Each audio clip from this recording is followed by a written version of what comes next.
नमस्कार दोस्तों चलिए आज एलियन से मिलाएं। एलियन दूसरे लोगों के जो जंतु हैं, जीव हैं, उनसे हम उनको ये निश्चित रूप से कह नहीं सकते कोई इंसान है।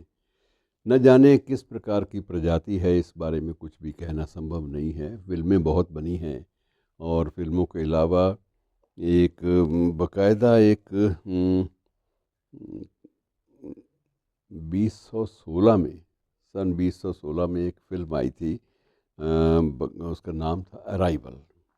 अराइवल फ़िल्म के माध्यम से ये दर्शाया गया है कि वहाँ एक भाषाविद को विशेष रूप से एक असाइनमेंट दी जाती है कि तुम एलियन की भाषा को डी कोड करने का प्रयास करो। अब एलियन हैं या नहीं हैं ये भी अभी निश्चित नहीं है, लेकिन अब तक की परिकल्पना बताती है कि चाहे उड़न तस्त्रियाँ हैं, चाहे उस लोक से यहाँ आकर भटके हुए लोग हैं, ये कुछ कुछ ना कुछ इनका अस्तित्व तो है, क्योंकि आज तक हम तस्त्रियों को नकार भी नहीं पाए। किसी भी देश ने जो वैज्ञानिक रूप से या अंतरिक्ष विज्ञान के रूप से बहुत आगे विकसित हो चुका है, वो भी उनकी तरफ से भी ऐसा कुछ नहीं आया कि ये उड़न तस्त्रियाँ जो हैं ये बिल्कुल काल्पनिक हैं। ऐसा कुछ नहीं है, बाकायदा प्रमाण मिले हैं कि उड़न तस्त्रियाँ देखी गई और बहुत सारी प्रयोगशालाओं ने, वेधशालाओं का मतलब रिसर्च करने वाली जो जो सेंटर हैं, उनमें भी इनको ऑब्ज़र्व किया गया। और ये उड़न तस्त्रियाँ, ये जो एलियंस जिनमें आते हैं, ये कहा जाता है दूसरे लोगों के जो जंतु हैं वो उस पे सवार होके आते हैं। अब वो कहीं उतरते भी होंगे, क्योंकि हम तो उनकी गति जो है उड़न तस्त्रियों की, उससे भी पूरी तरह वाकिफ़ नहीं कि कितना तेज़ ये उड़ सकती हैं। बहरहाल अब बात चल निकली है कि बहुत सारी आवाज़ें कई बार अंतरिक्ष में और हमारे पूरे परिवेश में गूंजती हुई सुनाई देती हैं, लेकिन हमें उनका कोई अर्थ समझ में नहीं आता। कुछ एक जो शोध करता है वो ये मानते हैं कि ये एलियंस की भाषा है।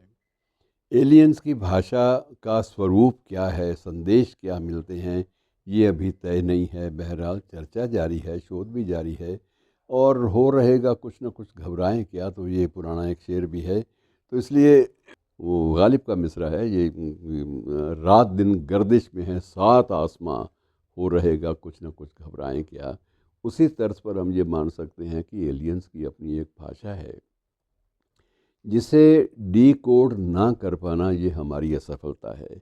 अब इस दिशा में जो प्रयास किए जा रहे हैं वो एआई के माध्यम से हो रहे हैं, आर्टिफिशियल इंटेलिजेंस के माध्यम से, कि आर्टिफिशियल इंटेलिजेंस को ये काम सौंपा जाए कि उसे पूरी तरह फीड किया जाए। फीड करने के बाद भाषा जो है वो किस रूप में सामने उनकी आती है, उसका संदेश क्या होता है, कम से कम उसको पढ़ने का एक प्रयास इस ढंग से हो सकता है।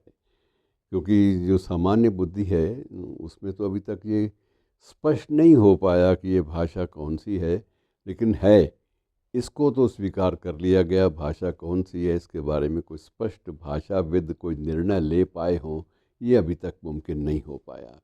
बहरहाल ये चर्चा जारी है और इसमें ये भी एक संभावना ये भी बताई जाती है कि जो एलियन हैं, उड़न तस्त्रियाँ हैं, ये एक बात की ओर संकेत तो करती हैं कि हो सकता है कि किसी अन्य लोक के जो एलियंस हैं, नागरिक हैं दूसरे लोगों के, वो हमसे भी ज़्यादा विज्ञान में, टेक्नोलॉजी में और अंतरिक्ष के क्षेत्र की जानकारी जुटाने में हमसे भी ज़्यादा, कहीं ज़्यादा आगे बढ़ चुके हों।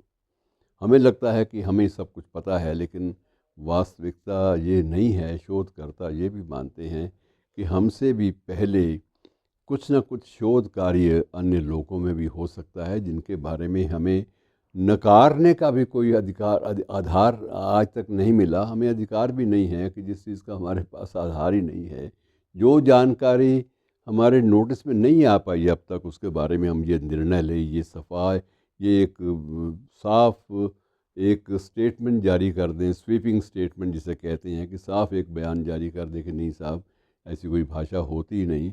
किसी भी चीज़ को नकारना जो है ये बात अलग है, लेकिन किसी भी देश, किसी भी चीज़ को शोध की दृष्टि से देखना ये बड़ा ज़रूरी है।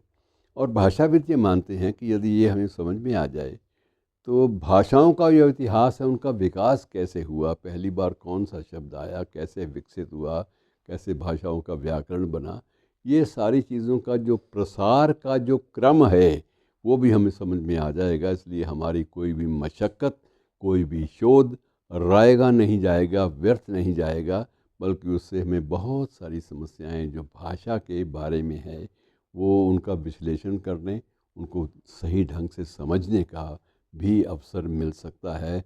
बहरहाल मित्रों, एलियंस को आप ये ना समझिए कि उनका अस्तित्व नहीं है, और ये मानकर चलिए कि उनका अस्तित्व है तो आपको ज़्यादा आनंद आएगा। अब तक लगभग 80 कृतियाँ ऐसी आ चुकी हैं जिनमें अन्य लोगों के साथ बिल्कुल संवाद स्थापित करने की संभावनाएं और एक काल्पनिक रूप से एक दुनिया नई क्रिएट करने की जो बातें हैं वो बाकायदा कलम के द्वारा, माउस के द्वारा वो बाकायदा वर्णित हैं।